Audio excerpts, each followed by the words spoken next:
important role. Okay, particularly the feedback systems that you're going to design in linear integrated circuits or the feedback circuits in control theory, process control. Everywhere you will be talking about system dynamics. System dynamics basically you'll be talking about linear system dynamics. Okay, so when it comes to linear system dynamics, you'll be modeling systems only based on this kind of difference or differential equations. So if that is the case, you should know the location of this kind of gain factors. Where you're going to place this kind of poles, in fact. Okay, that's a big kind of a design criteria. So that idea stems from very simple idea that we're putting a pole on the feedback loop, the gain factor. Okay, it completely changes the behavior based on the selection of values of p. For example, when the p is less than -1, what happens? When it is between 0 to 1, what happens? When it is greater than 1, how the system is going to behave. All these are related to the IIR and FIR. In fact, I wanted any one of you to tell about this. Okay, we learned the basics of what is an FIR system and what is an IIR system. Yes. Okay, that's what I'm looking forward.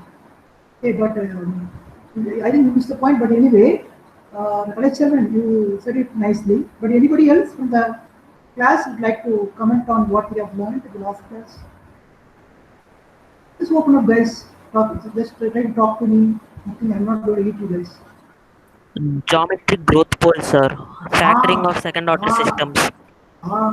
excellent, Panikumar. That is a key point. Geometric series. In fact, we are gradually moving towards sequences. Okay, sequences and geometric series. And if you see the geometric series, okay, for point 2, the whole power n, what happens? 1 whole power n, what happens? Okay, 1.2, what happens?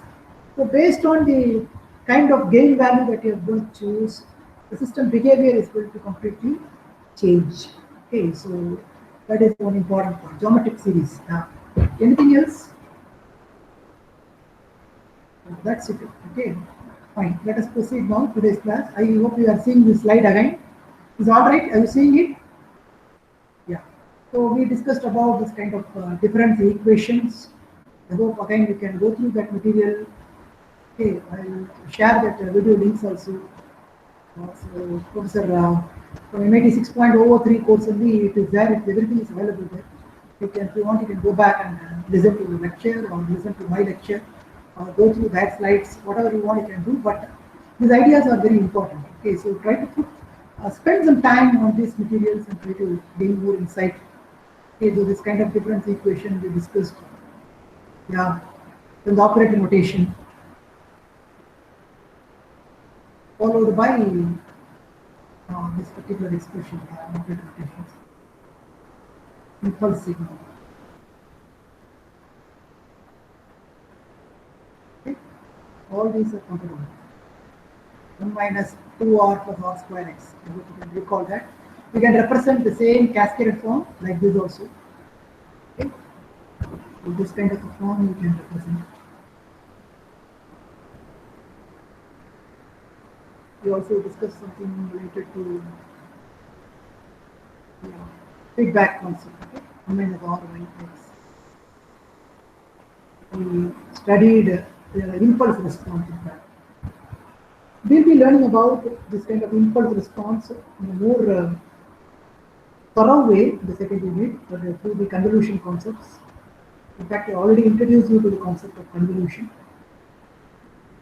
Here I said something about stability. Can somebody recall that what I said? See, for LTI systems, linear time invariant systems, I said it is governed by certain rules and regulations. Okay, like the law of additivity, law of homogeneity, law of superposition, okay, time invariance property. What is time invariance property? Anybody from the class? What do you mean by time invariance? Satyanarayana, can you recall what is time invariance? Santosh, what is this? You have a system. I'm saying the The system is. signal, Uh, the signal remain constant with respect to time. Change. Signal will remain constant with respect to time. No, it's not right way. We are defining it, Satyanarayana. Anybody else? So if we shift the signal with respect to time, it does not change the nature of the signal or how it functions. Only the time will get shifted for every point. Amplitude remains constant. Okay. So I am looking at a term called a system. Okay, I'm not looking at the signal. Okay. I'm saying system is time invariance. What is that? The time Yeah. delay in the input will be directly affected in the output cycle. No, it is not clear. Your voice is not clear there. Who's that? Your voice is not So clear. whatever Maybe can you repeat again what time you delay, said? whatever time delay it has been given in the input, the same will Mm. be affected in the output. That's right. Okay, good man. What is your name? Maharunachalam. What's your name, man? Maharunachalam. Maha Arunachalam. Ratnama. Arunachalam. Your voice is not clear. Okay. Arunachalam, sir. See, as yes, man. Or Ratnama. Hello, Arunachalam, sir. Arunachal. Yes, sir. Arunachal, right? Good. Yes, sir. Maha Arunachal. Maharunachal. Why? So your voice is why it's breaking, man. Now I think it's clear. You Don't talk know. now. What did you say again? You repeat.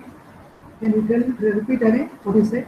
So, whatever time delay has been given in the input side Ah. will be directly affected in the output side. Okay, okay. So you have to understand it very clearly, Arunachal. So whatever time delay, okay, that's it. A shift invariance impact, for example, if I'm going to give delta t, I'll get some h of t. If I'm going to give some delta t minus 1, I'm going to see h of t minus 1. Whatever time delay, the system or response behavior now, that behavior is not going to change at all. Not going to change at all. Same kind of behavior but shifted with respect to time. Okay, so that's the key point he said. It shifted, but the response will be the same. Okay, there won't be any change in the response. Only there will be a shift in time. So that's what I will discuss. So what is stability, man? Maharunachalam, can you recall what we learned? Stability. Stability of the system. The system is stable or not?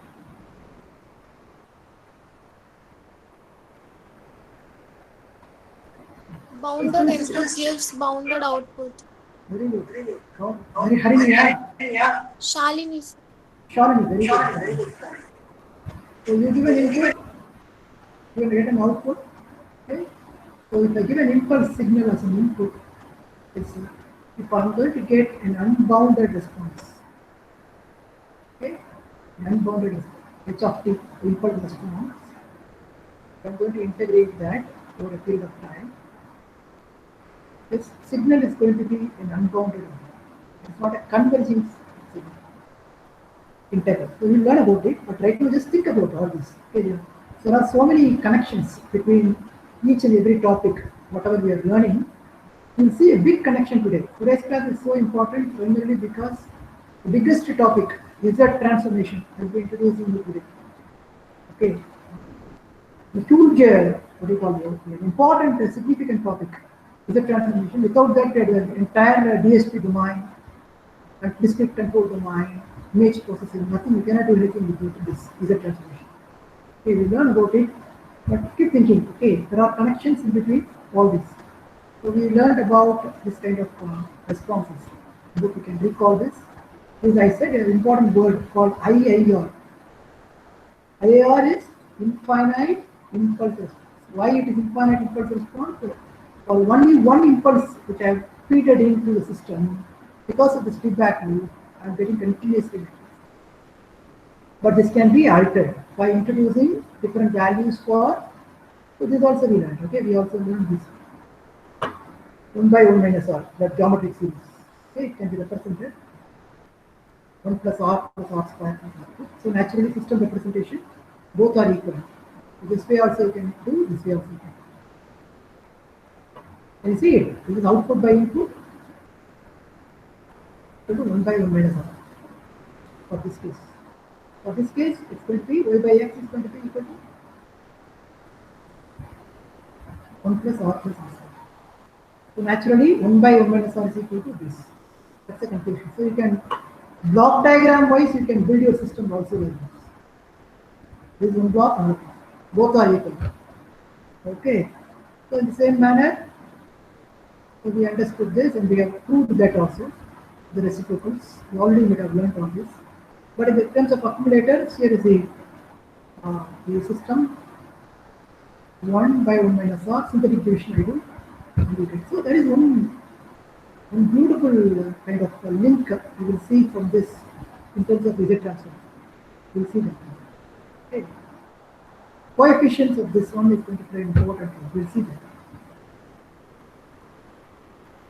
Here is the accumulator system. It's feedback. And this is the difference machine. Doesn't have feedback. So accumulator system, we call it as IIR. Difference machine without either feedback, we call it as FIR. Finite impulse and finite impulse. Okay. We'll learn about finite impulse response filter and IIR filters later on. So then this one we discussed something related. Yeah, now let us move on to the difference equation to differential equations. So in the last class we also learned about the solutions. The difference equation solution. We hope you can recall that. I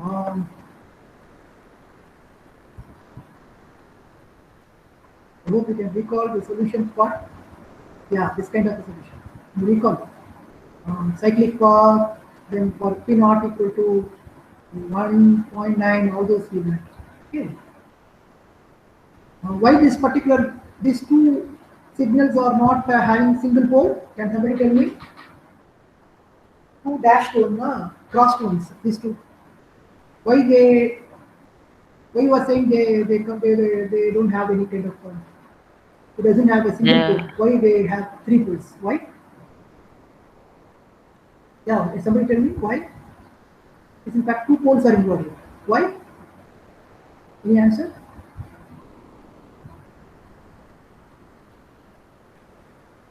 Yeah. They are not Now exponentially increasing or decreasing, no sir.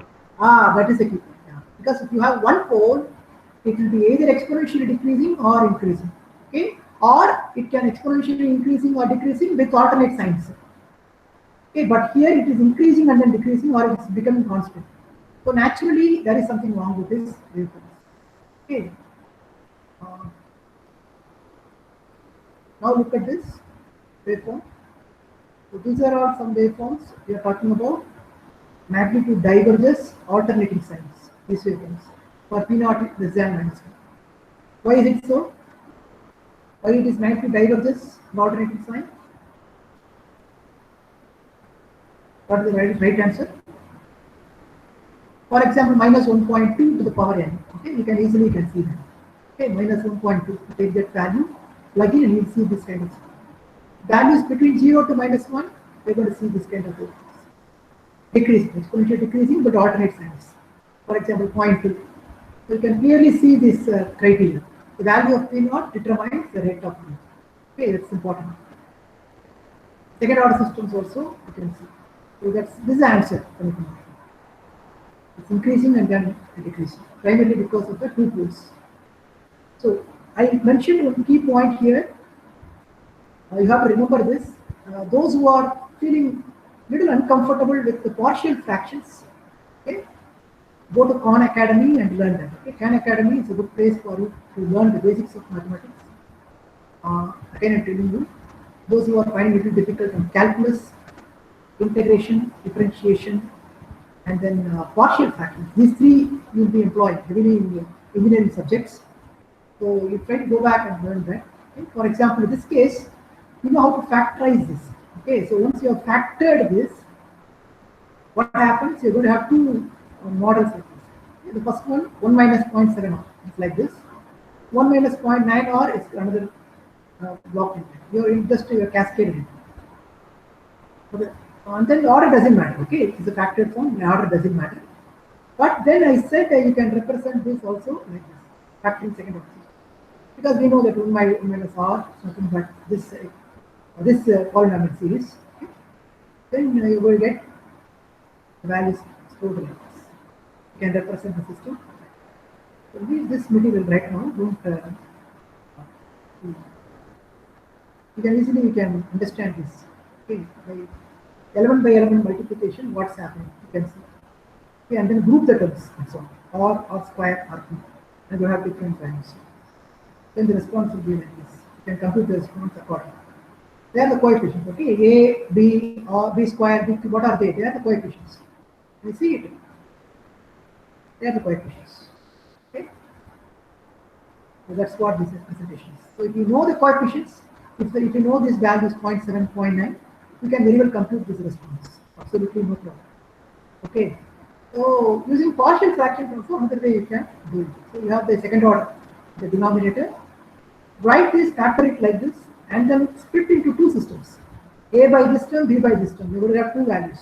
So it's more like two parallel systems. This kind of representation, they call it as parallel representation. It's a very cascade representation is what is this? Okay, this is cascade representation. This kind of representation we call it parallel representation. Adding. Okay, two systems joining together like this. Adding to. Okay. So then you know the response of this 4.9. 4.5 is again multiplied with 0.9 power n. Minus 3.5, 0.7, 4.9. So what is this? Can somebody tell me what is your understanding for this slide? Second order equivalent forms. What is your understanding? What you can tell from this, man? Anyone from the class?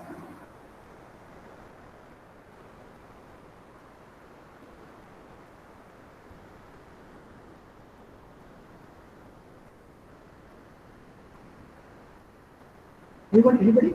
What is your understanding of this particular slide? One important point I'm looking for. It should come from your mouth. I'm asking that. You're calculating the output with respect to y1 and then y2.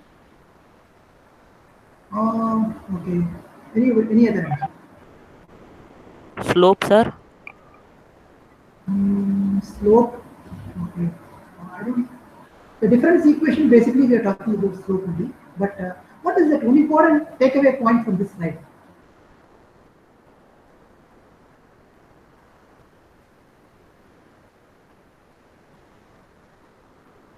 It is an impulse response, man.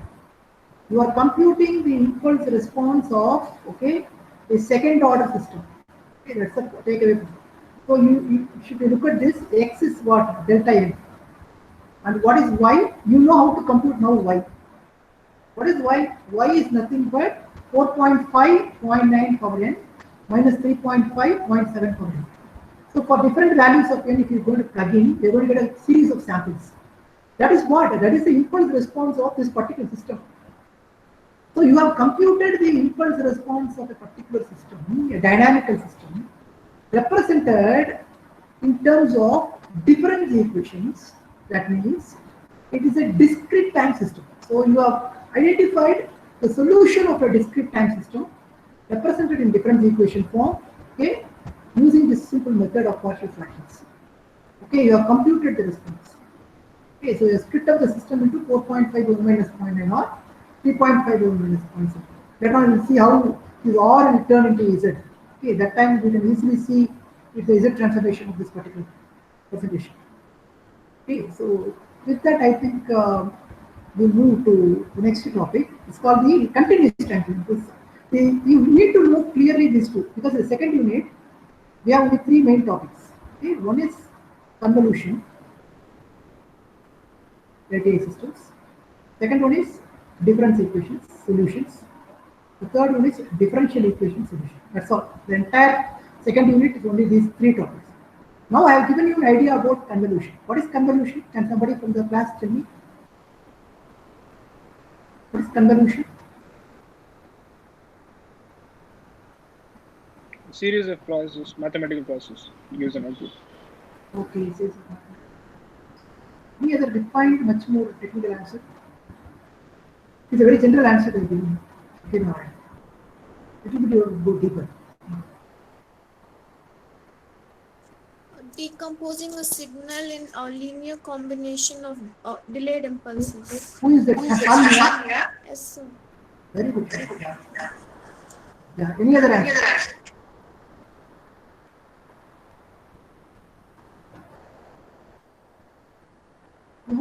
And here, see, we have been talking about this for quite a long time. In fact, I spent 2 or 3 classes on this.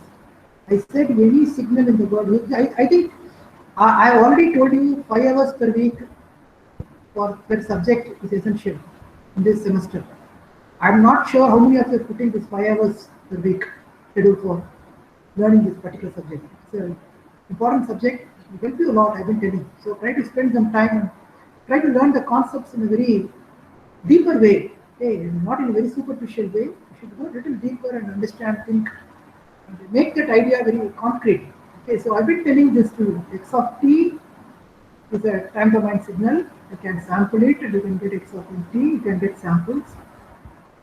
Okay, various samples you can get. Once this x of nt is there, then you can represent this as a combination. Okay, x of k is and h of delta n minus t. Remember, k is k varying to minus and representation. So this you can represent this as a linear combination of impulse signals, time shifted, scaled form of impulse signals. Once you can represent this, then you can give this kind of impulse. If I know only, so what is that exact problem I posed to you? I hope you can recall that. If I give you one impulse to a system, okay, I can get a response. H of n. This is delta n. What did I say? Can you recall afterwards? If I know the impulse response, what I can do with it? Anybody from the class? If I know the impulse response, then what I can do with it? I can compute the response for any input signal is what I said. I hope you can recall it. If I know delta n response, h of n, then I can compute the response x of n for any input signal, any input. Why? The reason is, as Shalini said rightly, this x of n signal is a linear combination of the same impulses, time shifted and scaled versions. Now, in order to get the response, what is the property we employed? Linear system property. Can somebody recall?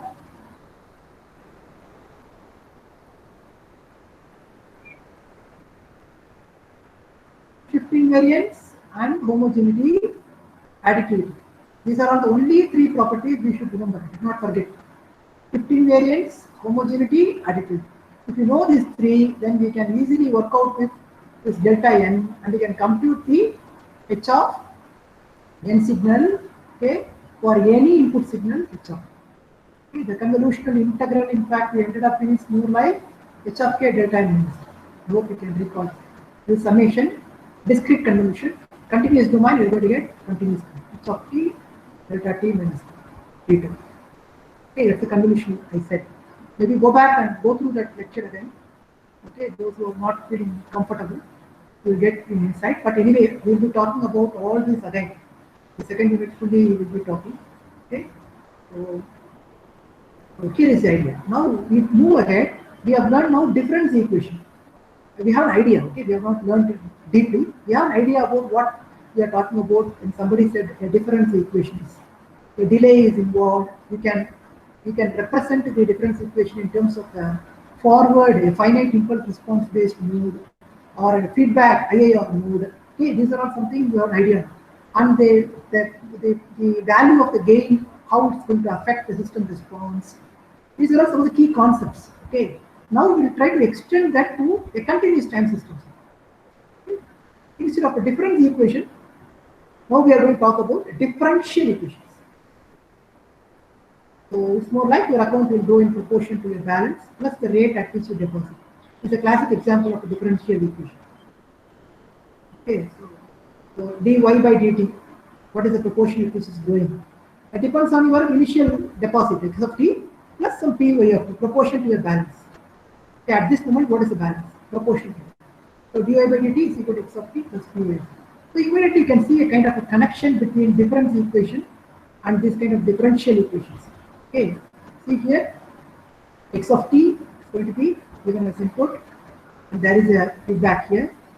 Okay, and there is a p sitting over here. And instead of a delay, what do you have here? We have an integrated. Okay, minus infinity to some t, we are going to integrate that signal. Whatever signal that is going to come over here is going to get integrated. So you can see the connection here. Okay. So you can call that kind of an integrator with an operator called A. So A is more like of an, you can think of an aggregator. Yeah, accumulator is the word we employed in discrete domain, so I'm not using that. I'm simply saying it's aggregator. So instead of R, right shift operator, in the case of discrete time domain, what do you have here? A. A is an aggregator. Okay. So in that case, I can represent this entire block diagram like this. 1 minus rho A times Y is equal to AX. It's a kind of representation I'm looking for. Okay. So now let us try to visualize this in terms of some concrete examples. Then you'll be in a position to understand it. Okay.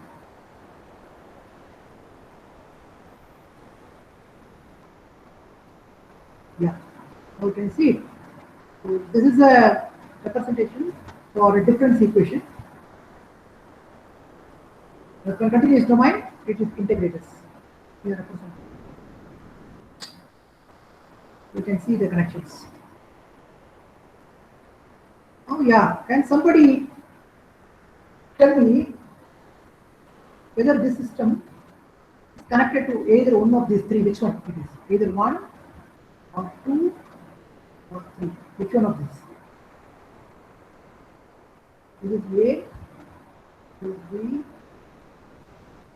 A is connected to what? Which system? 1, 2 or 3? Which one?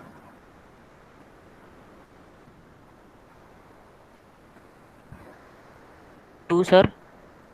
How you are saying that, man? Any rational justification? I think it's both, sir. Huh? A is connected to what? Clearly you can see that, right? Panikumar, did you see that? So this is going to be Y. Okay, this signal at this point is Y. Okay?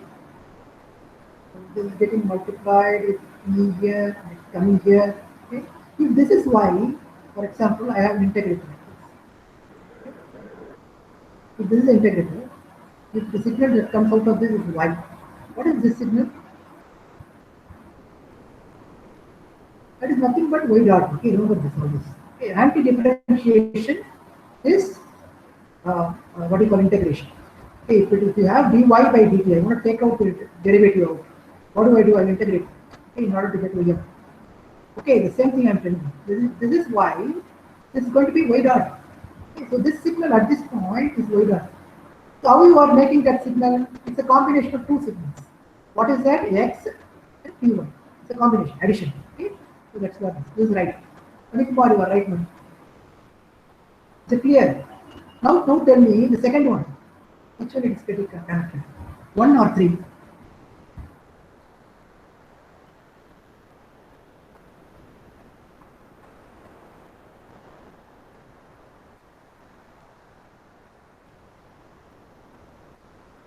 Which one, man? Second one. B. B is connected to what? Which one? Are you getting the point? Anybody having difficulty in understanding the A, how it is getting connected to the 3, sir. Yes, sir. Huh? Yeah. Little bit it's difficult, sir. No. It is, see, you have to understand. Only one point, if you understand, it will be clear. First thing is A. What is A? Is an integrator. Okay? A is an integrator. A is integrator means it's going to integrate the signal whatever it comes in. Okay, I am saying the output of the integrator is Y. So we know that anti-differentiation is integration. So naturally, if I am going to integrate this and going to get Y, this should be then Y dot. That's the immediate assumption I have. If this is Y dot, this Y dot is here, it receives, it's a combination of two signals. You agree, Y dot? X plus Py. That's all. What is it? Y dot, the combination of two signals. X plus Py. To practice this, you will get it done, but I am not expecting you to solve this kind of problems at this junction, but intuitively try to grasp these ideas. Okay, you will not be solving this kind of problems for your exams. Don't worry. Okay, you will be solving problems related to periodic signal, aperiodic signal, time shifting, time scaling. Okay, even signal, odd signal. Then tomorrow we'll be learning energy signal, power signal. Okay. Then we'll be learning something related to time invariant system, linearity, then stability, then causal and another memoryless system. That's all. These are all the topics we'll be doing for the first monthly test. Do not worry about all this right now. Okay. So whatever topics that I discuss in the tutorial sections only I will ask in the exam. So don't worry about exams. Keep your mind free and try to learn and understand in a concepts clearly. Okay. So, this is important. Now look at this. Second to B is connected to 3. Why? How you are saying that, man? Who said that? It's right. The answer is right. How you are saying it? The output must be multiplied with P, sir. That's all. So here this is going to be P. Okay. Okay. Let us imagine if this is Y. This will be then Y by P. You agree? Because when you multiply Y by P with P, I will get Y. Then Y by P before accumulator is Y by P derivative. So that's what we are doing. Y dot by P. Here it is. So naturally Y dot by P is equal to what? X plus Y. So this is X plus. At this point Y is coming, this X is on. X plus Y is equal to Y dot by P. Easily you can write it. Y dot by P is equal to X plus Y. So Y dot is equal to Px. Is it clear? What about this one? Can you see it? I hope you can take this and think deeply and try to see how we are getting this. Quite directly. Okay. You can see what is y. Y is equal to x plus, okay, here is y. Integral of y, okay, this is y equal to x plus p integral. So in order to eliminate the integration, what do you do? Can you see it now clearly? This is y is entering accumulator, therefore I am integrating y. Okay, then I am multiplying with the gain py. Then I am adding with x plus p integral. So if I want to eliminate integral, what do? Take the differentiation both. Therefore, yeah, both end you have to take differentiation. Y dot equal to x dot plus y will vanish, you get p and y. That's all. The integration will vanish, you get p. That's what they are written. Can you see it clearly? How we are seeing the signal. A little bit you have to think what is happening before integration and after integration. Before integration is y dot, after integration is y. If you remember that easily you can do. If you want to eliminate integration, you apply differentiation. That's all. Is it clear? Answer is clear? Anybody having difficulty in understanding? I repeat again. Alright? Yeah. That's what the answer is. So continuous time block diagrams are concisely represented as the A operator. Okay, the integrator operator. So that's what this. The A operator is this. X tau d tau. Okay. So again you can represent the same manner. Whatever we did for difference equation, we are going to do it for continuous time equations. Differential equation equivalence. Here what is that? X passes through the accumulator. This is what? Finite impulse. Remember? Finite impulse in continuous time interval. Forward potential. If there is feedback, then you will go for infinite impulse. So in the forward mode, what is the response? W is equal to x of t. The same x of t is going to come here. Then adding it with what? Accumulator. Aggregator. So it is integral of this signal. The signal enters into the integrator and it gets integrated upon. That's it. So then y of t is what? Input is w. Therefore wt plus this. Then what you can do? You can put in for wt. Okay, you can put xt. This expression. You put that in. So you will have this expression. It's complete. Double integral. See here. Why? Because already you have an integral here. Okay. So that's what you have written here. Then for w tau, we are going to put this. X tau d tau. So double integral x tau 1 d tau 1 d tau. So it is more like 1 plus a 1 plus a. 1 plus 2a plus a square. That's what you are seeing here. Just like in the case of 1 plus r plus r square, remember 2r plus r square, you did it for difference equation. Here you have 1 plus 2a plus a square x. Okay, so in the same manner we can do the calculations. But the key point that you have to understand here is for the aggregator, okay, when you give delta t as input, you're going to get ut as output. Because we already learned that delta t signal over the value minus infinity with t greater than or equal to 0 becoming 1 integration value, it is like a u of t signal. So when you integrate an impulse signal, you're going to end up in a step signal. Now using this in mind, now let us see what's happening. Now this is a signal, this is a system. If I'm going to plug in delta t impulse, see again we are talking about impulse response. Again and again and again, we'll be talking about this, don't forget. Impulse response. See delta t, then what's happening? I'm giving delta t. So first term is going to come out. 2a is going to become 2ut because if I integrate delta t, I'm going to get ut. Then a square, if I integrate ut, what do I get? I get tu. Okay, if I integrate a step signal like this, I integrate it, what do I get? Keep calculating the areas. Okay, the area is going to keep on increasing. So when the integral limit varies, area is going to be increasing and they are going to get a linear slope. That is why TUT. Okay, so that's the idea. This idea is important. Now look at this. Yeah, now look at the how to find out the continuous time system response with the feedback. We learned about FIR, now it's IAR. Okay, now it is a term for instead of delay, we have A, accumulated. First method is quite direct. See here, what is the output? It is going to be y dot. Here it is.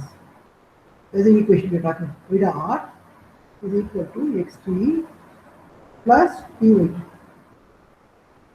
When I say it's a differential equation, I'm talking about dy by dt is equal to xt plus py. What is that one yt if I plug in inside this expression? Okay, this equation will get satisfied. That's what I'm looking for. So always remember when you are talking about differential equation or difference equation solutions, those solutions they need to satisfy the equation. This equation has to be satisfied. Now what is the solution you are looking for? You are looking for one yt. One yt. What is yt? Yt is a function. What kind of yt's you know? Can you give an example? What are all the yt's we have learned so far? You guys tell me. I listen. What are all the various yt's we have learned so far? Can you give some examples for yt? Yt's are functions, okay? Independent variability. What are all the signals we learned? Hello? Simple signals. Trigonometric. All building block signals you have learned, okay? Sinusoidal, exponentials, okay? All kinds of signals you can think of. So now, right now, we are looking for one signal, y of t, okay, y of t, which when plugged inside this expression, can satisfy this expression. What is that signal? Let us imagine, one important point here is the, whatever be the signal that I'm going to plug in here, it should satisfy this. It means, let us take an example like this. See, it can be an exponential signal like this. See, e power alpha t ut. Okay, so the signal is restricted from 0 to infinity. Okay, the kind of a response can be exponential decaying or increasing. So I am looking for c e power alpha t. This cutting point c can also be visualized. Okay, so I'm looking at this such a kind of response. So if I plug in this inside this equation, what happens? If I differentiate c e power alpha t ut, what do I get? This alpha is going to come down. Alpha c e power alpha t ut. Okay, plus what else I will be having? Y dot t is equal to, if I'm going to differentiate this, okay, dy by dt. Okay, dy by dt, then I'm going to do it, what do I get? So if I integrate e power alpha, if I differentiate e power alpha t, UV formula. If I differentiate e power alpha t, I'm going to get alpha c e power alpha t ut. If I differentiate ut, I'm going to get delta t. Okay, this is a response ambiguity, y dot of t. That's going to be equal to alpha c e power alpha t ut plus c alpha t. If I go to plug in this one here, this expression, what do I get? I get alpha c e power alpha t ut plus c alpha t. That will be equal to delta t plus pc e alpha t. Okay, for an impulse signal, as an input signal, find the impulse response. Is it not? If it is impulse response, what is the input signal x of t? Is delta t. And what is the input signal y of t? C e power alpha t ut is a solution I am assuming.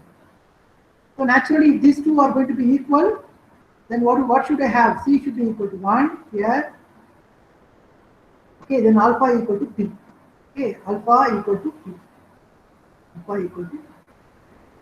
So therefore, this is the response I'll be. Okay. Are you getting the point? Clearly? When alpha is equal to p, see here. Alpha is equal to p and c is equal to 1. If I plug in, I'm going to have this. So then naturally y of t is going to be e power pt ut is the response I'm looking at. How many of you understood it? Can I repeat again? Sir, y of t is c per alpha t u of t, sir. Is that our assumption or a No. answer? You see, the point is, it's a first order differential equation. Okay, the first order differential equation. So the first order differential equation is represented by dy by dt equal to x of t plus p y of t. Okay, immediately if you look at this case, you will be noticing one thing. What I am looking forward to, I am looking forward a solution for this expression.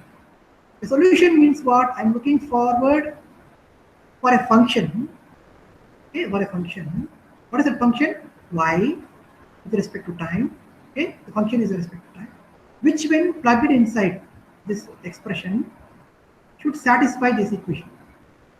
Now, in order to get the solution, there are many ways. Okay, there are integral approaches are there. You will differentiate, you integrate both ends, and you can say you will group the variables and you will work out. Okay, change of variables and all those you can. But right now, very simply, we are trying to assume something. The one thing that you are assuming is this y of t. Okay, this is one end of the equation. The other end, you have dy by dt. Okay, y of t and its derivative, they should be of the same form. That's what you are saying. Then only this kind of an expressions can be easily solved, is it not? See, for example, if I'm going to give y of t as a square pulse, and I'm going to have a ramp pulse here as a dy by dt, definitely that is not going to get satisfied. This equation will not satisfy. So I'm assuming my y of t will be a function, okay, and its first derivative to preserve the same structure of the waveform.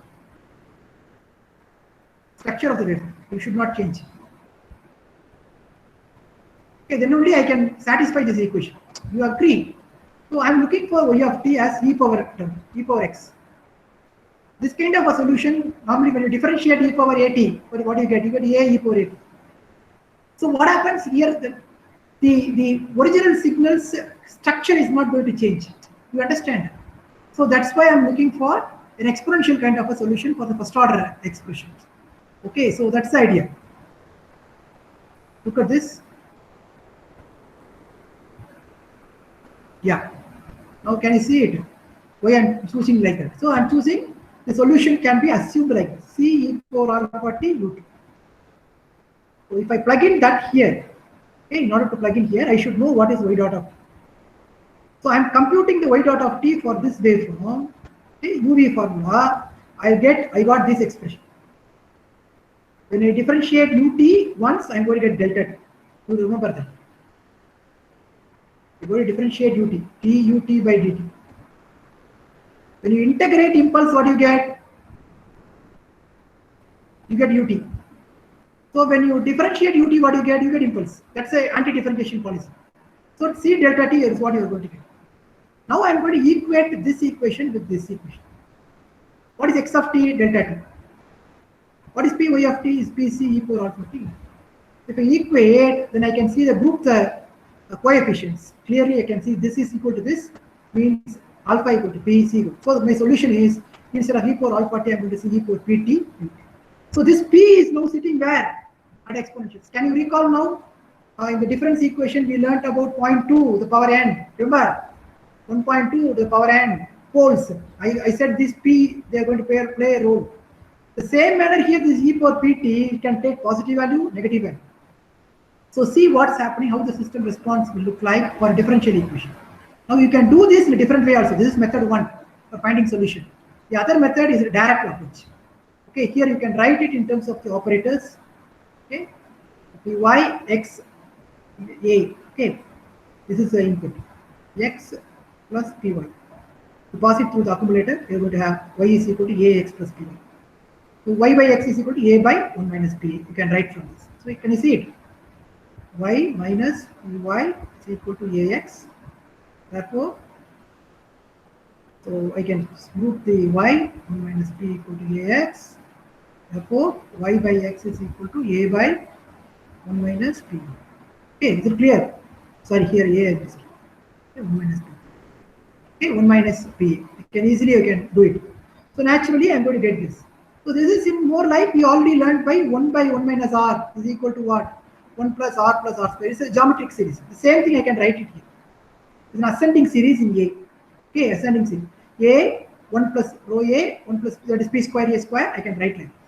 And then if you plug in x of t is equal to delta t here. Impulse signal. What do you get? A plus 1 plus A. So you multiply it with x. Okay. The first term is going to be 1 del t, A into del t. A into del t is what? Can somebody tell me what is A into del t? Integrate. Okay, A is nothing but integration. Okay. What do you get? You get ut. First term is ut. First term.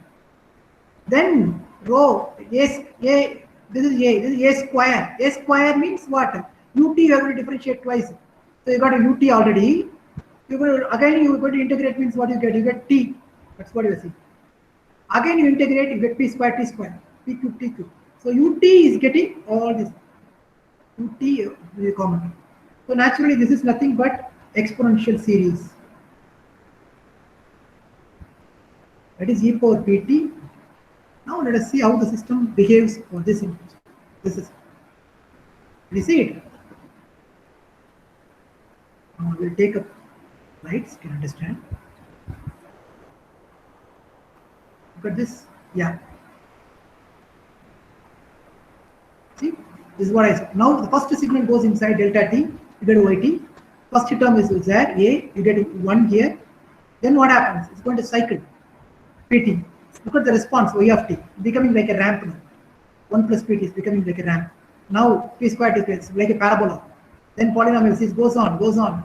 Finally, you're going to get an exponential pt ut is the kind of response we are talking. But this response depends on what parameter? Can somebody tell me? It will be exponentially increasing or decreasing based on what?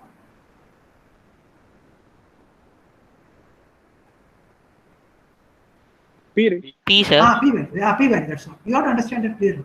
So P is going to play an important role. So this P value comes from what? The real world physical system parameters. It may be a transistor, it may be a mass spring damper, or it may be a RLC circuit, or it may be a simple an automotive system or a robotic system or some kind of real world systems we are talking about. And these P's normally comes from only those physical systems. It may be capacitance value, it may be inductance value, it may be a mass value in kilograms, or it may be spring constant, or it may be damping coefficient, or it may be the level in the tank. All these are going to be. So naturally, when you are designing the system, a real world system, you should be careful about this P, because you should, in your mind, you should think what kind of response you are looking forward from that particular system.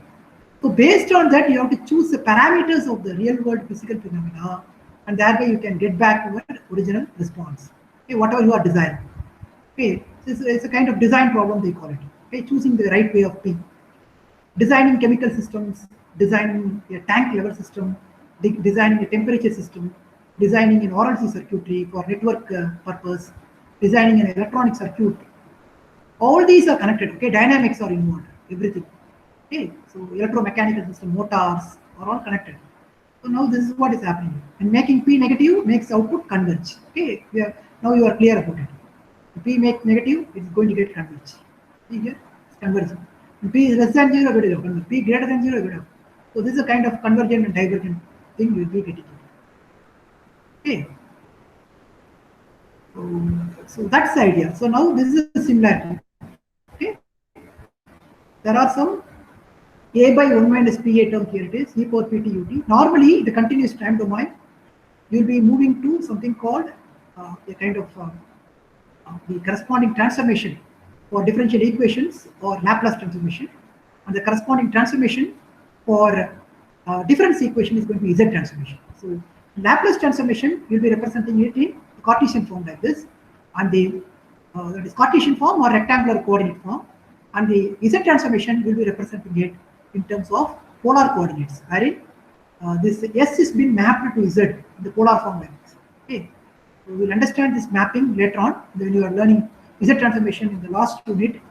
But just now, just try to think. Okay, what is Z transformation now? I said I'm going to introduce you to Z transformation today's class. With that, I'll wind up. So spend another 5 minutes. I'll wind up. Okay, here it is. Z transformation. The big idea of today's class. So look at the first block diagram. You feel comfortable with this block diagram? We already learned this. Second one, system functional. You already learned it. And unit sample response. What are these samples? They are the input signal. If you give an impulse signal to a system, these are all the responses I'm getting. You know this difference equation. Okay, the same thing. Now I'm saying this is a system function. H of Z I'm introducing. So what is H of Z then? Simply plug in A or put R is equal to 1 by Z.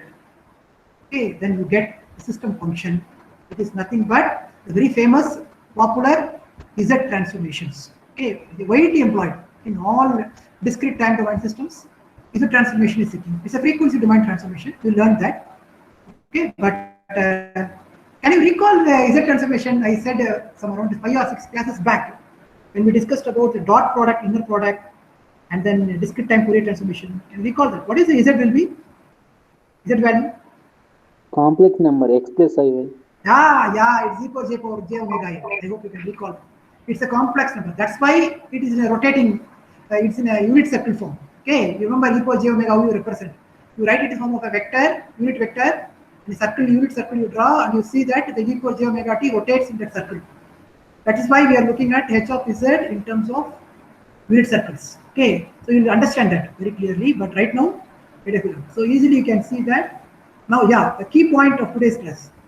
So if I'm going to divide this, what am I getting? 1 plus r plus 2r square plus 3r square.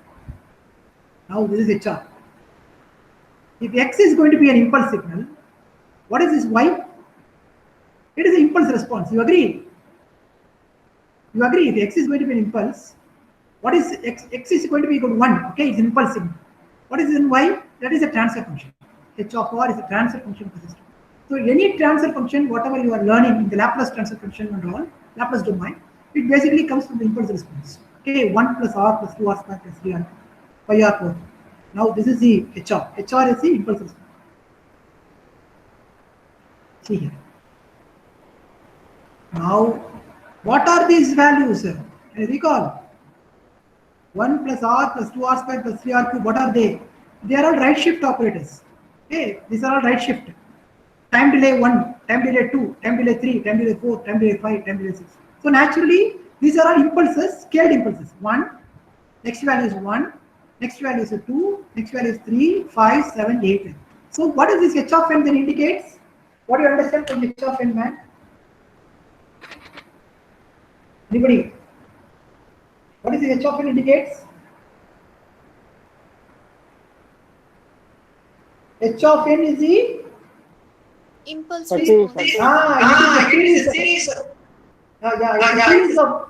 I think you can mute it.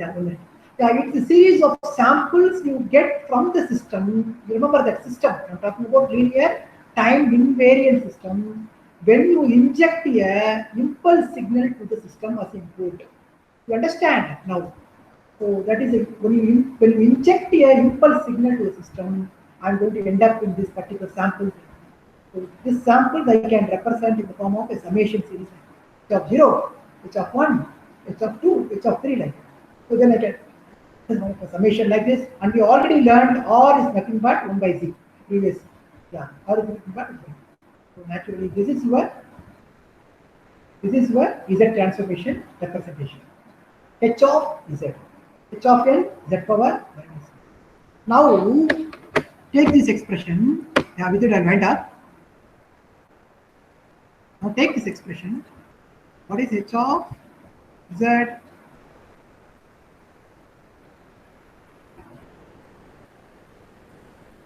This R is so Z. Okay. Now can you see some relation with this and this?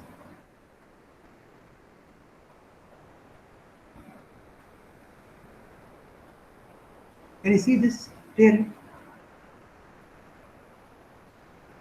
This is continuous time domain. What is this? This is Laplace transformation. What is H of S? It's a transfer function of any system. You know, we are getting it.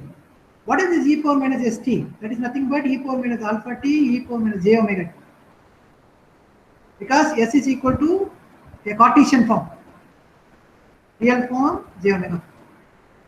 That is why continuous time domain systems is represented in rectangular coordinate forms, complex numbers. Okay, we are talking about e power minus system. But this, what is this? This one? Can you see it? This time domain t, if you divide it into S nt, remember, sampled version of continuous time domain is NTS. I hope you can recall. So that is what this. Okay, e power minus S NTS. So naturally, you are seeing now a connection between Laplace and the Z transformation. So what is then Z? If you remove that minus n, so what is then Z? Z is equal to e power ts. Can you see it? Can you see it? How many of you understood this idea? T small s. Okay, sampling time. What you are seeing here, man? You are seeing a connection between Laplace and Z, with Z is equal to e power some sampling time times s. That is why Laplace is in continuous time domain. For representing continuous time domain systems you use, and Z transformation is for discrete time domain systems. And here you call it as h of Z is the discrete transfer function, and h of S is equal to continuous time transfer functions. Transfer function. Okay, we'll learn about it later on, but just try to get a feel of all this. There is a one-to-one connection between all the topics. Okay, you should know this kind of a thread which connects all these topics, and you should have confidence in applying it also. If you do that, you become a better engineer. Okay, so you will become a good engineer, electrical engineer in the long run. Okay. With that, I will stop today's class. Spend some time, okay, on all these topics. Whatever I say important, spend some time.